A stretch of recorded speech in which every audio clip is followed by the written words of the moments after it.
here to talk about what we're doing with clearing ourselves of synthetic fertilizers and pesticides. Chemicals are in the back, and aisle 18 is where the organics are. John Bogert, I was hired by Scott over here in 2013 because I think he had an inkling that we were kindred spirits in the switching over to the organic methods.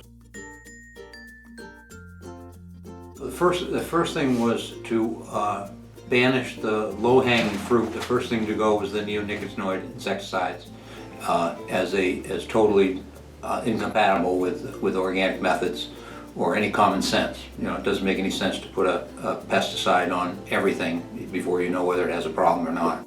Let me show you this. The chemicals are now down to about 8 feet. It's not product based. It's not product swap off.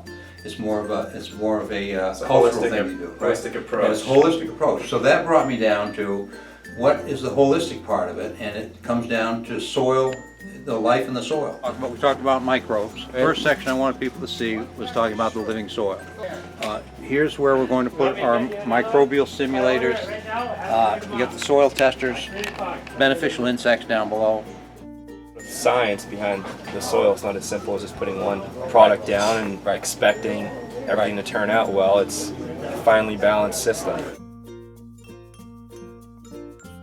That's where the soil test comes in. Which is quite difficult, I think. It's been difficult to get the importance of doing soil tests to find out where you stand. The organic fertilizers will feed the microbes, as will compost. The crux of that is organic material. There is no organic material in Miracle-Gro or any soluble fertilizer. There's no organic material in there. Organic material is what feeds the microbes. The microbes turn that into products that can be used by the roots of the plant. Well, our vegetable and flower seeds we get from High Mowing Farm in Vermont. We also get some out of Iowa from Seed Savers. And Johnny Selected Seeds, Fedco. You've also developed your own greenhouse. We have.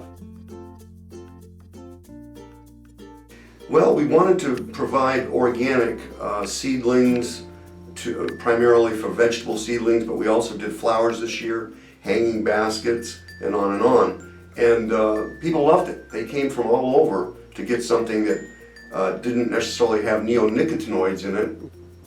And you know, anyone serious about organics has a hard job finding a hanging basket that isn't infused with neonics. Most of those seeds are hybrids. And that can be good in many ways, but we kind of like the flavor of stuff that was grown 200 years ago. The hybridization process can weaken, it looks for certain traits, but it can also weaken other traits. And what I've found in growing some corn is that it doesn't attract the bugs like the hybrids do, the super sweet varieties. They are terrified of the white grubs stealing their lawn. Trying to explain to people leaving your grass higher makes it less apt that the larvae, that they're going to want to plant a larvae in there. Leaving your grass drier. She doesn't want to plant, Japanese beetle doesn't want to plant her eggs in a dry lawn. She wants a moist environment.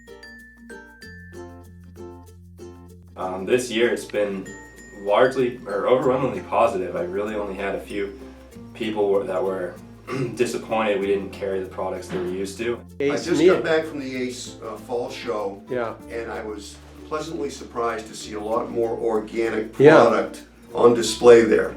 And it really took me kind of by surprise. A lot of these things are yet to be available. As more people want them, they become available. Because they knew we had the organic section, and when they saw it, they just focused on what they were here for. They picked out the varieties they wanted and left with them very happy. You're protecting the environment, and you're protecting your family, your children or grandchildren, or your neighbors. Nobody wants to have pesticides drifting into their front or rear yard, and people are just loving it. They're feeding into it. I couldn't be happier.